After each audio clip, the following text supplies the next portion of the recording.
Hayal ederim. İki kişi tartışıyor, birbirlerine gürültülü şekilde laf atıyor. İşte tam da bu noktada sahneye birisi çıkıyor. Ceketini düzeltiyor ve sihirli sözcüklerle konuşmaya başlıyor. İlk olarak kavga edenleri bir araya getiriyor ve tarafsız bir şekilde dinliyor. Her iki tarafın da düşüncelerini ve endişelerini anlıyor. Kendi sihirli formülünü kullanarak tansiyonu düşürüyor ve ortak noktaları bulmalarını sağlıyor. İki tarafın çıkarlarını dengelemek için ince bir çizgi üzerinde yürümek gerekiyor. Devletlerin ve uluslararası aktörlerin çatışmalarda arabuluculuk yapmayı bir dış politika aracı olarak görmesi, yakın dönem uluslararası ilişkiler konularının başında geliyor. 21. yüzyılla birlikte çatışmaların niteliğinde yaşanan dönüşümler ve çatışmaların olumsuz etkilerinin bölgesel ve küresel çapta büyük ölçüde artması, uluslararası arabuluculukta yeni bakış açılarının geliştirilmesini sağladı. Çin, son yıllarda uluslararası arenada giderek daha etkili bir rol oynamaya başladı. Bugünkü içeriğimizde Çin dış politikasındaki arabuluculuk girişimlerinden bahsedeceğim. Videoya başlamadan önce sizden küçük bir ricam var. Özgün içeriklerimizin devam etmesi için yalnızca birkaç saniyenizi ayırıp GZT YouTube kanalımıza abone olmanızı rica ediyorum. Hazırsanız başlayalım.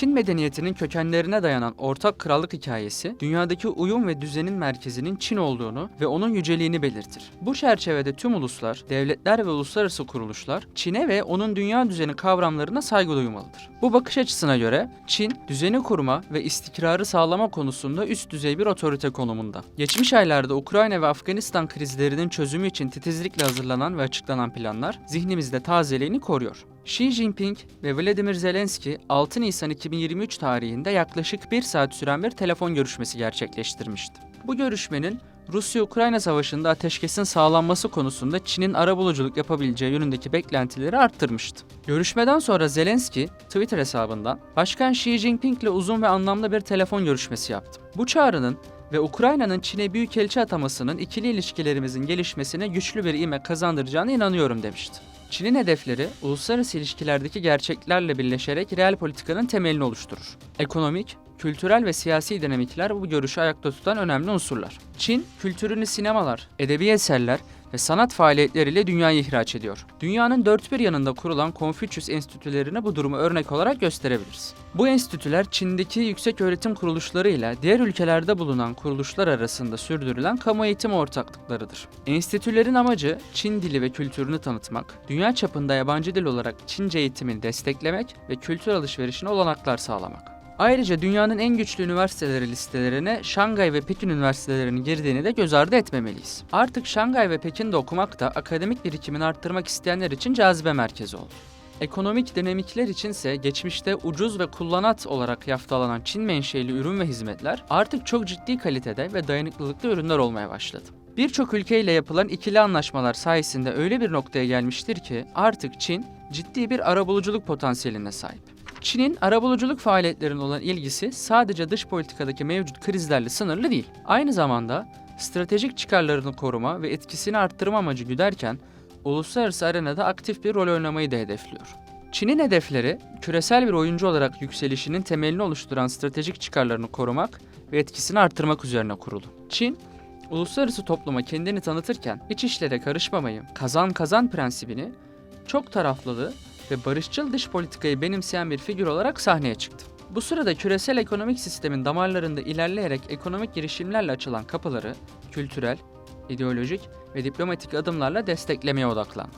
Çatışmalardan arındırılmış bir küresel düzen, Çin'in çok taraflılık ilkesini benimseyen ve tüm aktörlerle temas kurmayı hedefleyen bir ekosistem olarak görülüyor. Çin'in dünya sahnesine atak yapması 2013 yılındaki Kuşak Yol girişimiyle başlamış olsa da bu yolculukta istikrarın sağlanması önemli. Çünkü bu projenin önemi yeni ticaret yollarının ortaya çıkması ve üretimin tüketiciyle kesintisiz ve en az maliyetle buluşması üzerine şekilleniyor. Bu iki maddenin gerçekleşebilmesi için Çin'in ve üretim kapasitesinin her türlü problem ve çatışmadan uzak kalması gerekiyor. Orta Doğu ve Kuzey Afrika bölgesi 2021 yılında Çin'in kuşak ve yol girişimi kapsamındaki yatırımlarının yaklaşık %28.5 gibi önemli bir kısmını çekti. Arabuluculuk faaliyetlerini biraz açmak istiyorum. 2000'lerin başında Çin devleti uluslararası sahneye dahil oldu.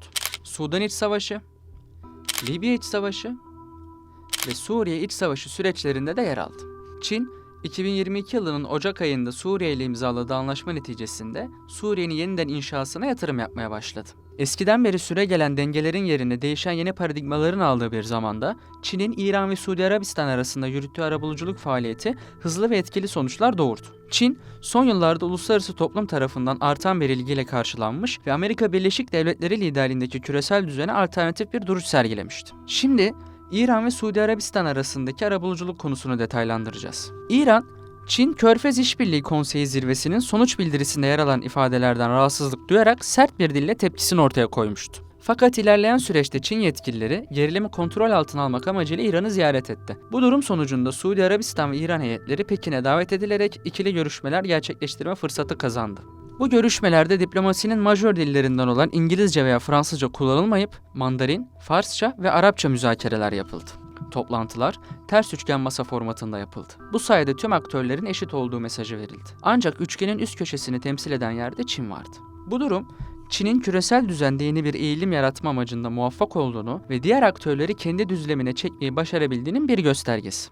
İran'ın Çin'le masaya oturmasının sebebi ise Trump döneminde sert bir ambargoya maruz kalması, ambargolar sebebiyle SWIFT sisteminden men edilmesi sonucunda ortaya çıkan alternatif Instex ödeme sisteminin beklenen potansiyelini göstermemesi oldu.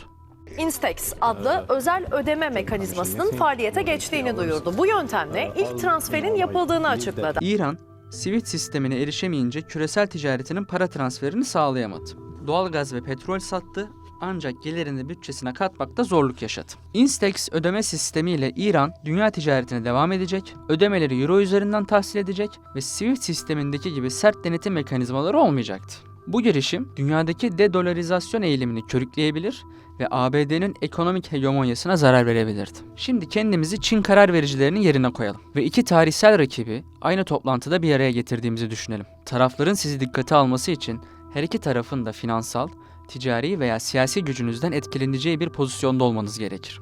Özetle her iki tarafın da sizi dinlemek zorunda kalacağı ve sizden bir şekilde fayda sağlayacağı bir ortam yaratmak gerekir. Herhangi bir sorun çıkarsa taraflar arasında bir miktar korku da oluşacaktır. Bu korku sadece askeri anlamda düşünülmemeli. Aynı zamanda ticari ve ekonomik korkuları da içermelidir. Geniş ithalat ihtiyacını kontrol etmek isteyen Çin, bu zaafının manipüle edilmemesi amacıyla ithalatçılarıyla dengeli bir ilişki kurmayı tercih eder. Ancak kendisinin büyük talebinin enerji ihraç edenler için de büyük para anlama geldiğini yok sayamayız. Bu yüzden İran bu ekonomik fırsatı geri çeviremeyeceğinden ötürü rakibi Suudi Arabistan'la aynı zeminde buluştu. Çin, Orta Doğu bölgesi için güçlü ve önemli bir ekonomik partner, kriz anlarında başvurulabilecek dürüst bir aracı, askeri, güvenlik ve teknolojik alanda da yararlanılması gereken bir partner rolünü üstleniyor. Çin'in gelecekte arabuluculuk diplomasisi yoluyla küresel veya bölgesel çatışmaların çözümünde daha aktif ve yaratıcı bir rol oynamaya çalışacağı anlaşılıyor. Çin Dışişleri Bakanı Qin Gang, 2023 yılının Nisan ayında Çin'in İsrail-Filistin barış görüşmelerine aracılık etmeye hazır olduğunu duyurdu. Açıklama sırasında Çin Dışişleri Bakanı'nın özellikle şu sözleri çok önemliydi. İsrail tarafı Çin'in nüfuzuna değer veriyor ve İran'ın nükleer meselesi konusunda endişeli ve Çin'in aktif bir rol oynamasını bekliyor. İsrail'deki Çin nüfuzuna değinmemiz gerekiyor. 1948'de bağımsızlığını ilan eden İsrail, Çin'i tanıyan ilk Orta Doğu devleti oldu.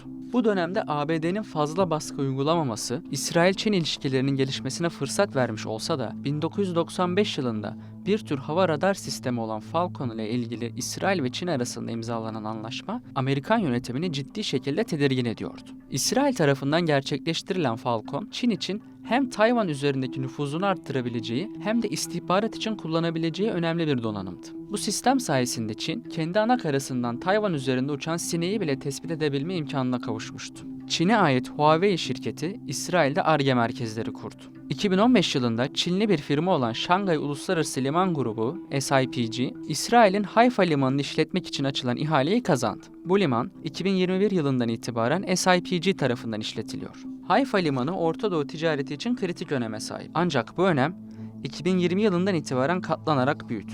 Çünkü 2020 yılında yaşanan Beyrut limanı patlaması sonucunda Lübnan devleti ekonomik çöküşe doğru ilerlerken Lübnan üzerinden yapılan küresel ticaret yükü de Hayfa limanına aktı. İbrahim Anlaşmaları süreciyle birlikte Arap ülkelerinin çoğunluğuyla normalleşen İsrail, Arap ticaretini Akdeniz'deki limanlar üzerinden yürütme imkanı sağladı. Hayfa limanının operasyonel kontrolünün Çinli bir firmanın eline geçecek olması, 60'tan fazla ülkeyi birbirine bağlaması planlanan kuşak ve yol girişimi için kilit rol üstlenebileceği düşüncesiyle ABD'yi tedirgin ediyor. Çin'in İsrail'e yapacağı büyük ölçekli yatırımlardan biri de Kızıldeniz'deki Eilat'la 300 kilometreden fazla mesafedeki Aşdod limanını birbirine demir yoluyla bağlayacak olan RedMed projesi. Eilat limanı Kızıldeniz'de yer alıyor. Bu proje sayesinde Çin'den yola çıkan bir gemi, Süveyş kanalını kullanmak zorunda olmadan yükünü Eilat limanına indirdikten sonra demir yoluyla Akdeniz'deki Aşdod limanına transfer sağlanabilecek. Bu sayede Çin ve İsrail, Süveyş kanalını kullanmayarak Mısır'ın Süveyş ticaretinden elde ettiği büyük geliri de darbe vurabilecek.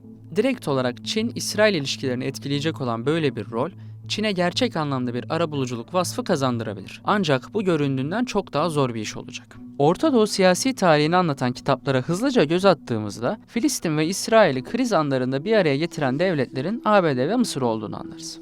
2000 yılındaki Camp David görüşmeleri, 1993 ve 1995 yıllarındaki Oslo I Anlaşması dönemini, 2001 yılında Mısır'da gerçekleşen Şarm El Şeyh görüşmelerini Mısır ve ABD'nin öncülüğünde tarafların bir araya gelebilmesini örnek olarak gösterebiliriz. Kendine has bir yaklaşım sergileyen Çin, dünya sahnesinde barış ve istikrarın sağlanmasına katkıda bulunmayı sürdürmeye çalışacaktır. Çin, kriz durumlarında taraflar arasında köprüler kurarak çözüm arayışına katkı sağlıyor. Dolayısıyla arabuluculuk rolünün kısa vadede çatışmalı ortama ara vermesini beklemek mümkünken, total çözümlerin daha küresel bir konsensüs sonucunda elde edilebileceğini söylememiz yanlış olmaz. Bir içeriğimizin daha sonuna geliyoruz. Sözlerimi tamamlarken sizden küçük bir isteğim olacak. Fikirlerinizi merak ediyorum. Görüşlerinizi yorumlarda belirtmeyi ve özgün içeriklerimizin devamından haberdar olmak için GZT'ye abone olmayı unutmayın.